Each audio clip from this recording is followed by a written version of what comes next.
இந்த பூமி எப்போது படைக்கப்பட்டது? இந்த காரியம் தெரிய வேண்டும். இந்த பூமி எப்போது படைக்கப்பட்டது?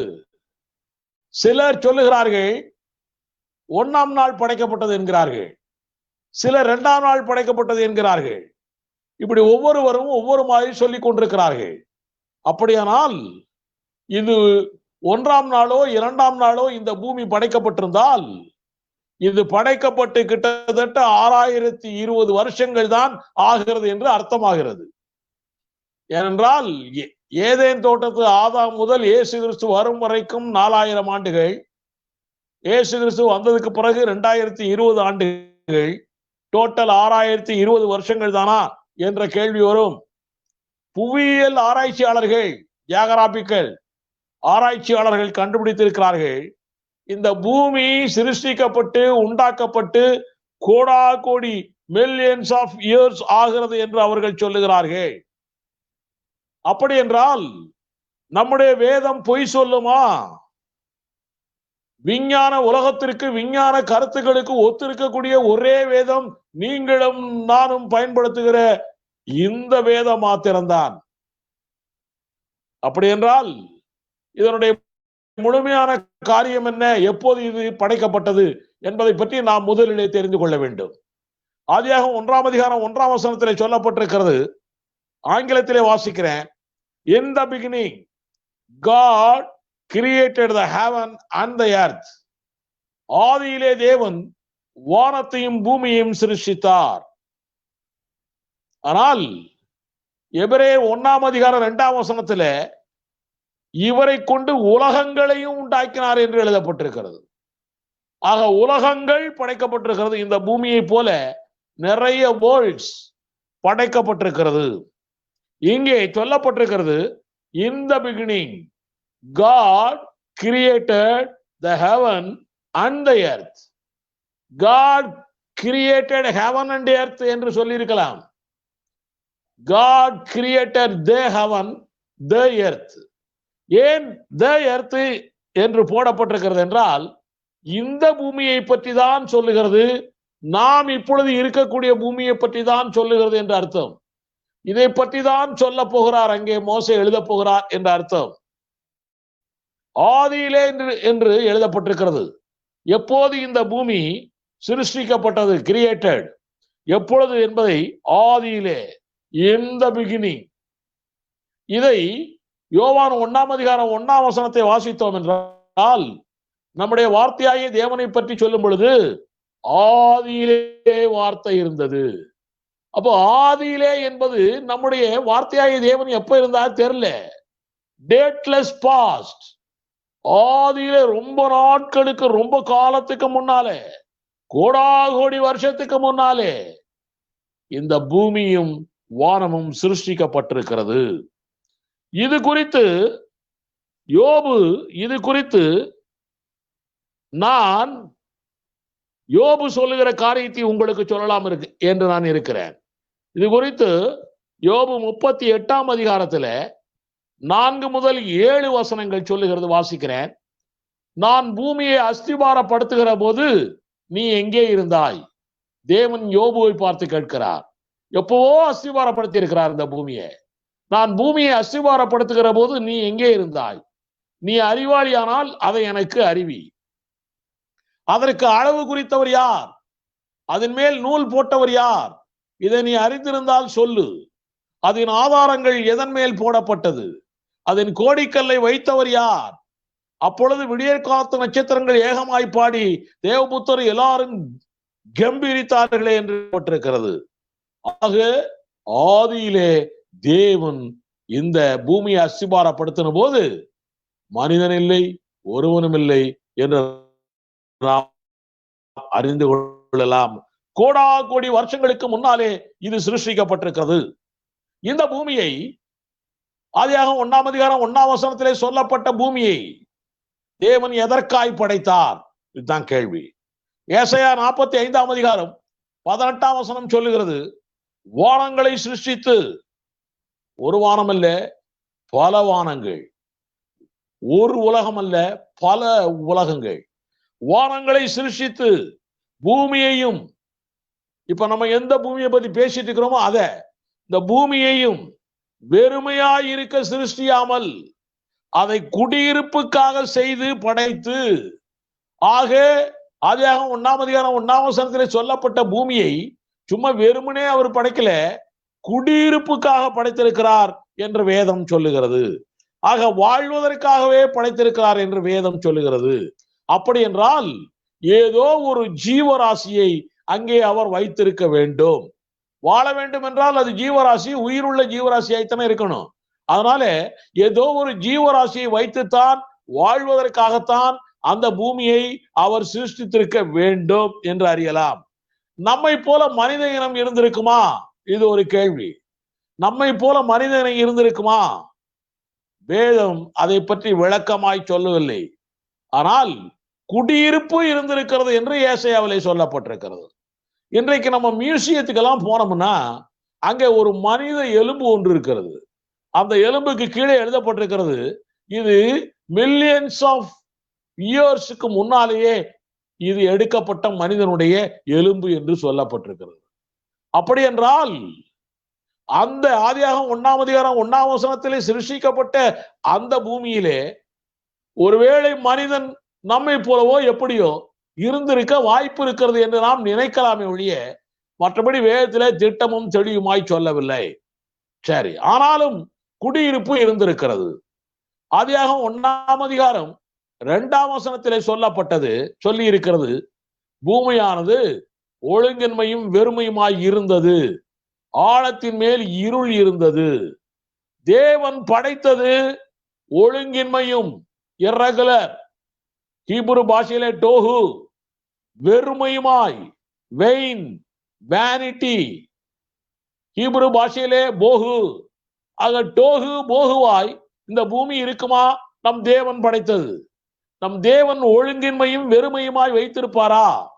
அவர் 7 நாளையும் 7 நாளிலே உண்டாக்கிய காரியங்கள் எல்லாம் நல்லது நல்லது என்று அவர் கண்டிருக்கிறாரே. அப்படி இருக்கும் பொழுது ஆதியிலே 1ஆம் அதிகாரம் 1ஆம் வசனத்திலே சொல்லப்பட்ட அந்த வானமும் பூமியும் எப்படி அது ஒழுங்கின்மையாய் இருந்திருக்கும், வெறுமையாய் இருந்திருக்கும்? ஆதியாகமம் 1ஆம் அதிகாரம் 31ஆம் வசனம் சொல்லுகிறது, அப்பொழுது தேவன் தாம் உண்டாக்கின எல்லாவற்றையும் பார்த்தார், அது மிகவும் நன்றாய் இருந்தது. அப்ப தேவன் உண்டாக்குறது எல்லாமே நன்றாய்த்தான் இருக்கும். பின்ன எப்படி ஒழுங்கின்மை வெறுமையானது? இது நம்ம எல்லாருக்கும் அதிகமாய் தெரிய வேண்டிய கட்டாயம். ஆதியாகமம் 1ஆம் அதிகாரம் 2ஆம் வசனத்திலே ஆங்கிலத்திலே and the earth was without form and void, without form and void என்று எழுதப்பட்டிருக்கிறது. இந்த வாஸ் என்பதற்கு, எர்த் வாஸ் என்பதற்கு ஹீப்ரு பாஷையிலே ஹாயா, ஹாயா என்று சொல்லப்பட்டிருக்கிறது. ஹாயா என்று சொன்னால் earth became without form and void. அப்படி என்றால் எர்த் அது ஒழுங்கின்மையாய் வெறுமையாய் மாறியது என்று அர்த்தத்திலே சொல்லப்பட்டிருக்கிறது. இந்த இடத்துல 1ஆம் வசனம் சொல்லிவிட்ட பிற்பாடு 2ஆம் வசனம் ஆரம்பிக்கும் பொழுது அண்டு என்று ஆரம்பித்திருக்கிறது. அண்டு என்று ஆரம்பித்திருக்கிறது காரணம் என்ன? ஆதியாகமம் 1ஆம் அதிகாரம், ஆதியாகமம் 2ஆம் அதிகாரம் இதையெல்லாம் தொடர்ந்து வாசித்தீர்கள் என்றால் ஆங்கிலத்தில் அண்டு அண்டு அண்டு என்று ஒவ்வொரு வசனமும் ஆரம்பிக்கிறது கிட்டத்தட்ட 148 முறை இருக்கிறதாக நாம் கண்டுபிடித்திருக்கிறோம். இதனுடைய அர்த்தம் என்ன? ஏன் ஒவ்வொரு வசனம் ஆரம்பிக்கும் போதும் அண்டு அண்டு அண்டு என்று சில மெயின் 148 இடங்களிலே போடப்பட்டிருக்கிறதே காரணம் என்ன? அதனுடைய அர்த்தம் என்ன? காரணம் என்ன? To separate the recorded independent acts of God, to separate the recorded independent acts of God. முதல் வசனத்திலே கர்த்தர் ஒரு காரியத்தை செய்திருக்கிறார்.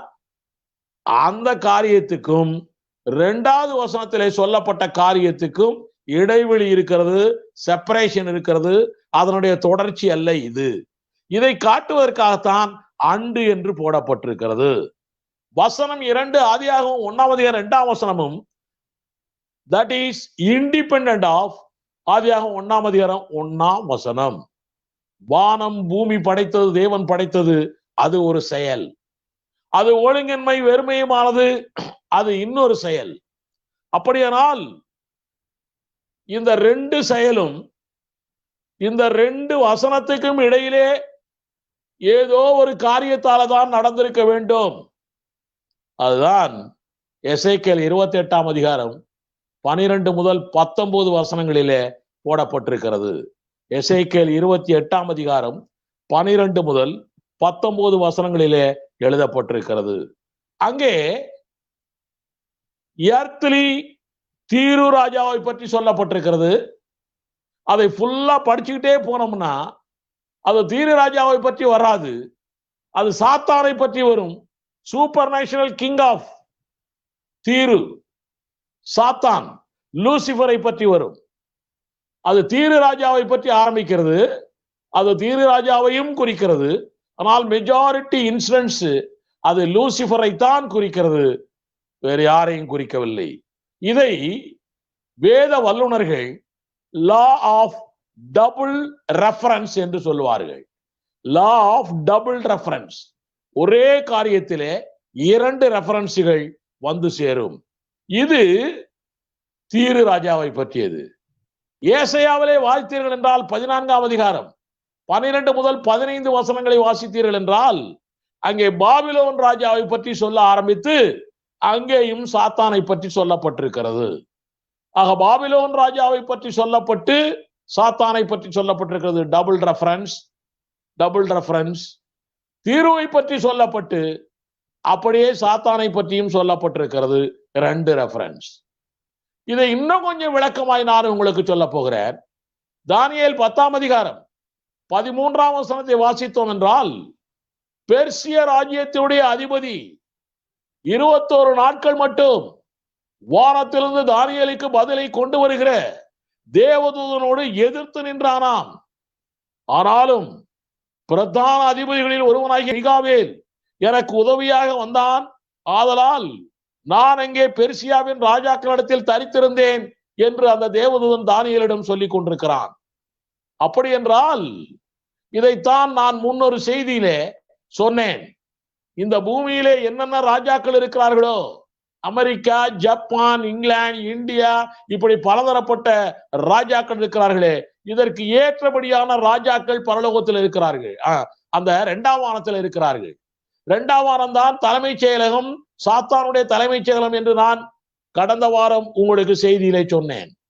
இப்படி அங்கே இதற்கு இணையான அங்கே ஒரு அதிகார பிரபுகள், அங்கே ஒரு வானமண்டல சேனைகள், வானமண்டல பொல்லாத ஆவிகள், அங்கே துரைத்தனங்கள் அங்கே இருக்கின்றன என்று நான் சொன்னேன். இதற்கு ஆதாரமாய் இப்படிப்பட்ட வசனங்களை எல்லாம் சொன்னேன். இதை சொன்ன உடனே ஒரு சிலருக்கு இதை கேட்ட உடனே ரொம்ப கோபமாயிருக்கு. என் மேலே கோபப்பட்டு எதுக்கையாவது? வேதம் சொல்லி இருக்கிறது, ஆவியானவரால் ஏவப்பட்டு எழுதப்பட்டிருக்கிறது, லா ஆஃப் டபுள் ரெஃபரன்ஸ் எழுதப்பட்டிருக்கிறது. இந்த காரியங்கள் புரியாமல் நீங்கள் என்ன செய்ய போகிறீர்கள்? நியாயாதிபதிகளிலே தேபோராளுடைய காலத்திலே அங்கே செசரியா என்ற ஒருத்தன் இருந்தான். அவன் இஸ்ரவேல் மக்களோடு சண்டைக்கு வந்தான். சண்டைக்கு வந்தபோது அங்கே ஒரு காரியம் இருக்கிறது, அதை படித்தோம் என்றால் மிகவும் அழகாய் இருக்கும். அங்கே சண்டை நடக்கிறது, தேபோராளுடைய உதவியினாலே காரியங்கள் நடந்து கொண்டு இருக்கின்றன. அப்படிப்பட்ட சூழ்நிலையிலே தேபோராள் ஒரு பாடல் பாடுகிறாள். அவள் பாடுகிற பாட்டை எப்படி எழுதப்பட்டிருக்கிறது அந்த பாட்டிலே தெரியுமா? நான் உங்களுக்கு சொல்கிறேன், நியாயாதிபதிகளில் தான் எழுதப்பட்டிருக்கிறது. அங்கே எழுதப்பட்டிருக்கிறது காரியங்களை சொல்லுகிறேன், வசனம். அதுல அங்கே வானத்திலே நட்சத்திரங்களோடு யுத்தம் நடக்கிறதாம். சண்டை இங்கே செசரியாவுக்கும் இஸ்ரவேல் தேசத்துக்கும் சண்டை. ஆனால் அங்கே வான மண்டலத்திலே அங்கே நட்சத்திரங்களுக்குள்ளே யுத்தம் உண்டாகிறதாம். அந்த யுத்தத்திலே அங்கே ஜெயித்து விட்டால் இஸ்ரேல் மக்கள் ஜெயிக்கிறார்கள். இதைத்தான் போடப்பட்டிருக்கிறது. நியாயாதிபதிகள் 5ஆம் அதிகாரம் 20ஆம் வசனத்தை வாசிக்கிறேன். வானத்திலிருந்து யுத்தம் உண்டாயிற்று, நட்சத்திரங்கள் தங்கள் அயனங்களிலிருந்து சிசராவோட யுத்தம் பண்ணின. இப்படியெல்லாம் வேதத்திலே ஆதாரமான கருத்துக்கள் இருக்கும் பொழுது வேதத்தையே படிக்காமல் ஏதோ ஒன்று சொல்லுகிறோம் என்று நினைத்துக் கொண்டு பலர் பல மாதிரி பேசுகிறார்கள் என்றால் அவர்களுக்கு வேத ஞானம் வர வேண்டும். அவர்களுக்காய் நாம் ஜெபிக்க வேண்டும். அவர்களுடைய கண்களை திறந்த தேவன் இன்னும் அவருடைய கண்களை பிரகாசமாக்க வேண்டும் என்று நான் சொல்லுகிறேன். எசேக்கியேல் 28, ஏசாயா 14 இப்படிப்பட்ட அதிகாரத்திலே சொல்லப்பட்ட அந்த லூசிபர் தான் அன்றைக்கு அந்த பூமியை, ஆதியாக 1ஆம் அதிகாரம் 1ஆம் வசனத்திலே சொல்லப்பட்ட பூமியை அவன் ஆண்டிருக்கிறான். அந்த பூமியை ஆண்டவன் அவன்தான். அவன் தேவனுக்கு உன்னதமானவருக்கு ஒப்பாவேன் என்று அவன் சொன்னதினாலேயே, அவன் வானத்திலிருந்து கீழே தள்ளிவிடப்பட்டதுனாலேயே, அவனுடைய ஆட்சி பிடுங்கப்பட்டதுனாலேயே அவன் பூமிக்கு வந்து இந்த பூமியை ஒழுங்கில்லாமல் ஆக்கிவிட்டான். இதை பார்த்த நம்முடைய தேவனுக்கு பயங்கர கோபாக்கினை வந்தது. உடனே அவர் இதை வெறுமையாக்கி விட்டார். எல்லாரும் அழிந்து போனார்கள். இது ஏயா இப்படி எல்லாம் நடக்குது? இதெல்லாம் நம்ம காலத்துல கூட நடக்குது இல்லையா? இப்போ ஒரு ஆட்சியை டிஸ்மிஸ் பண்ணிட்டாங்கன்னா உடனே இந்த நாட்டில கலாட்டாக்கள் கண்டது கிடையாதெல்லாம் நடக்குது பாத்தீங்களா? அதே போல பிசாசானவன் செய்திருக்கிறான். இதனாலே தேவன் கோபாக்கினாலே இந்த பூமியை வெறுமையாக்கி விட்டார். பூமியில் இருந்த ஜீவராசிகள், பூமியுடைய பழக்க வழக்கங்கள், பூமியுடைய ஒலிகள், பண்புகள், கலாச்சாரம் எல்லாமே அழிந்து போயிற்று. எப்படி, எதனால் அழிந்து போயிற்று? 2 பேதுரு 3ஆம் அதிகாரம் 5ஆம் வசனம் 6ஆம் வசனத்தை வாசித்தால், 2 பேதுரு 3ஆம் அதிகாரம் 5-6 வசனங்களை வாசித்தால், நான் வாசிக்கிறேன். பூர்வ காலத்தில் தேவனுடைய வார்த்தையினாலே வானங்களும் ஜலத்திலிருந்து தோன்றி ஜலத்தினாலே நிலை கொண்டிருக்கிற பூமியும், ஜலத்தினாலே நிலை கொண்டிருக்கிற பூமி, ஜலத்துக்கு மேல பூமி இருக்குது. அப்போ அந்த காலத்துல ஜலத்தினாலே நிறை கொண்டிருக்கிற பூமியும் உண்டாயின என்பதையும், அப்பொழுது இருந்த உலகம் ஜலப்பிரளயத்தினாலே அழிந்தது என்பதையும் மனதார அறியாமல் இருக்கிறார்கள். ஆதி காலத்திலையும் அறியாமல் இருந்தார்கள். இன்றைக்கு 21ஆம் நூற்றாண்டிலும் அறியாமல் இருக்கிறார்கள். ஆவிக்குரிய சபைகளிலும் அறியாமல் இருக்கிறார்கள். ஜலப்பிரளயத்தினாலே அழிந்திருக்கிறது என்று பேதுரு எழுதுகிறார். எந்த பூமி? ஆதியாகமம் 1ஆம் அதிகாரம் 1ஆம் வசனத்திலே சிருஷ்டிக்கப்பட்ட பூமி ஜலப்பிரளயத்தினாலே அழிந்திருக்கிறது. அதை வெறுமையாக்கி இருக்கிறார். அவன் ஒழுங்கின்மையாக்கினான் சாத்தான், இவர் வெறுமையாக்கி இருக்கிறார். இது 1ஆம் வசனத்திலிருந்து 2ஆம் வசனம் வரைக்கும் இடைப்பட்ட காலகட்டத்தில் நடந்ததாக இருக்கிறது. இது நோவாவின் ஜலப்பிரளயம் அல்ல. நிறைய பேர் இது நோவாவின் ஜலப்பிரளயம், அதைத்தான் பேதுரு சொல்லுகிறார் என்று சொல்லுகிறார்கள். எப்படி என்றால் நோவாவின் ஜலப்பிரளயம் அல்ல. எப்படி என்றால் நிறைய ஆதாரங்கள் சொல்லலாம். ஆனாலும் நேரம் போதாதனாலே 1-2 காரியங்களை சொல்கிறேன். நோவா ஜலப்பிரளயத்திலே